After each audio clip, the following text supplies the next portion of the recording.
This story is widely shared online, but unverified. No confirmed police reports or court records exist to document these events. It may be an urban legend, possibly complete fiction, but it's told so often and with such specific details that it deserves examination. Even if fictional, it represents something true about how miscommunication and disability can create absurd situations. Or at least, it represents what people think would be absurdly funny. Consider this entertainment rather than documented history. Really just a good story that might never have happened. Allegedly, 1995, Berlin, Germany. A man named Klaus Schmidt walked into a bank carrying a pistol. Standard robbery setup. Weapon. Target. Plan to demand money. Everything a bank robber needs except one crucial element, the ability to hear. Schmidt was deaf. This detail would become extremely relevant very quickly, like forgetting your parachute before skydiving. Technically, you can still jump, but the landing presents challenges. According to the legend, he approached the counter and pointed his gun at the cashier, made demands. The cashier, presumably terrified, asked a question.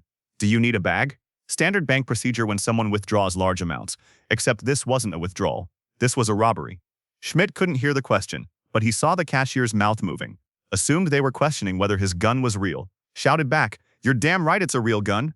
Really aggressive confirmation of something nobody had actually questioned. The cashier had just wanted to know about bag preferences. Customer service training really doesn't prepare you for this level of miscommunication.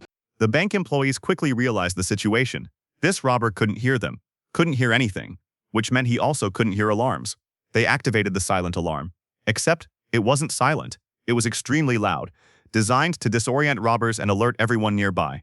The noise was apparently substantial. Schmidt kept working, completely unaware that the bank had become an extremely loud environment. Everyone else covering their ears, him calmly continuing his robbery.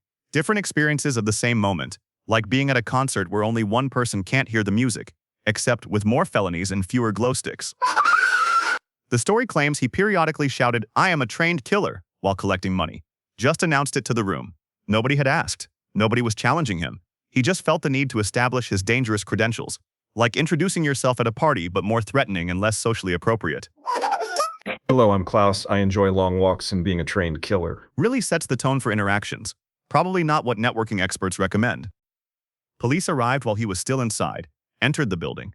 Schmidt didn't notice, couldn't hear their arrival, couldn't hear their commands, kept bagging money while officers surrounded him. They approached carefully, presumably wondering if this was some kind of trap. He turned around, saw armed police, immediately surrendered. No resistance, no dramatic standoff, just saw cops and gave up. The entire robbery had been conducted with him in complete silence while everyone else experienced maximum chaos. Two completely different movies happening in the same room. Here's where the legend gets particularly absurd. Schmidt allegedly sued the bank afterward. The claim was exploitation of his disability. Argued that activating a loud alarm they knew he couldn't hear was discriminating against deaf criminals, taking advantage of his condition, using his disability against him during a felony he was actively committing. The lawsuit sought damages for this alleged discrimination, because apparently robbing a bank doesn't waive your right to accommodations. Really interesting interpretation of disability rights law. Bold legal strategy. Your Honor, they made it too easy to catch me. Not typically how discrimination cases work. Think about this from the bank employee's perspective. Someone with a gun is robbing you. You realize they're deaf. You have a loud alarm. Do you activate it? Apparently doing so opens you to litigation. The ethics are complicated. On one hand, reasonable accommodation for disabilities. On the other hand, actively being robbed at gunpoint. Most employee handbooks don't cover this scenario. If the armed robber is deaf, please ensure auditory alarms are disability-friendly. Not exactly standard training material. Presumably, HR never anticipated needing that policy. Or so. The lawsuit detail is what makes many people doubt this story. It's too perfect, too absurd. Exactly the kind of thing people invent to make points about frivolous litigation. Can you believe someone sued for discrimination while committing crimes?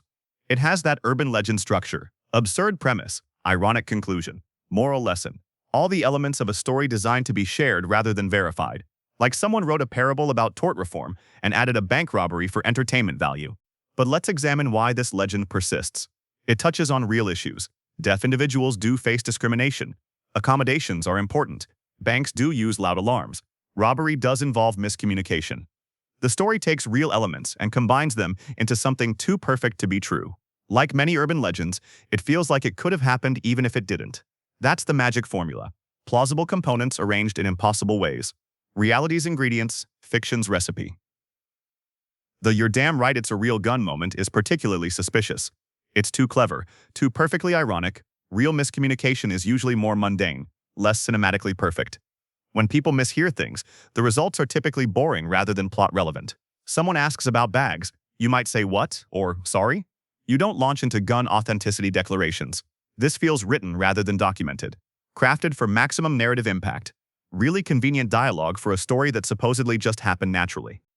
The trained killer announcements add another layer.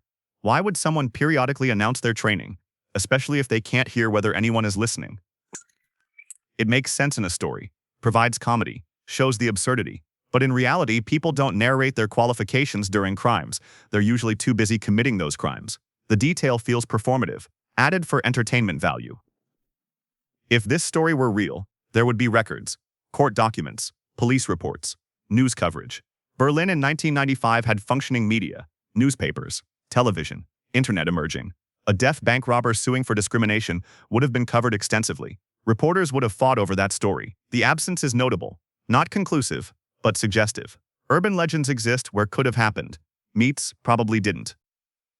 The legend serves a purpose regardless of truth. It makes people think about disability and crime, about reasonable accommodation and unreasonable requests, about how we balance rights and responsibilities, whether someone actively breaking laws deserves protection under those same laws. These are real questions, important questions. The story provides a framework for discussing them, even if Klaus Schmidt never existed. Sometimes fiction teaches better than fact. Parables don't need to be true to be meaningful, though they should probably mention being parables. Some versions of the tale include additional details. Schmidt had a long criminal history, or this was his first robbery, or he went to prison, or the lawsuit was dismissed, or he won money.